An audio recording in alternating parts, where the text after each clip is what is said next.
ঢাকা বিশ্ববিদ্যালয়ের কেন্দ্রীয় ছাত্র সংসদ শুধু একটি নির্বাচন নয়, এটি শিক্ষার্থীদের স্বতন্ত্র প্রতিনিধিত্বের সুযোগ, যেখানে তাদের দাবি, স্বার্থ এবং অধিকার নিশ্চিত হয়। ডাকসুর মাধ্যমে শিক্ষার্থীরা বিশ্ববিদ্যালয়ের নীতি, শিক্ষা ও ক্যাম্পাস সংস্কৃতিতে সরাসরি প্রভাব ফেলে।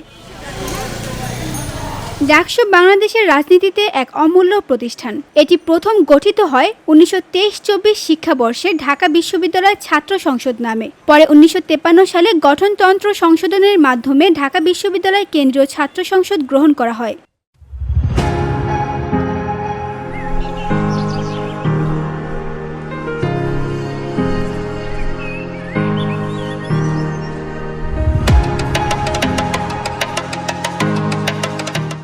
ডাকসুকে বলা হয় বাংলাদেশের দ্বিতীয় সংসদ, কারণ এটি গণতান্ত্রিক চেতনা ও অধিকার আন্দোলনের একটি মূল কেন্দ্র।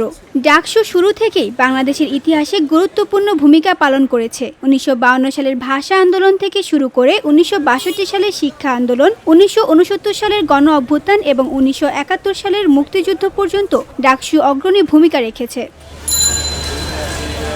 দীর্ঘ 6 বছর পর আবারও ঢাকা বিশ্ববিদ্যালয়ের ক্যাম্পাসে সরগরম চারিপাশ। আলোচনার কেন্দ্রে এবার ডাকসু নির্বাচন। আগামী 9 সেপ্টেম্বর অনুষ্ঠিত হতে যাচ্ছে বহুল প্রতীক্ষিত এই নির্বাচন। 2019 সালের পর এবারের প্রথম ভোট দিতে যাচ্ছেন শিক্ষার্থীরা।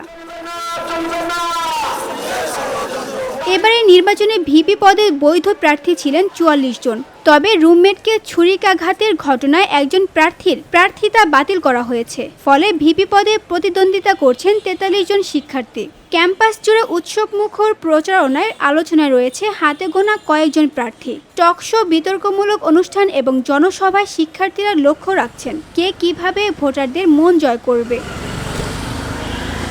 তানজু হাবিবা, ভিওডি বাংলা, ঢাকা।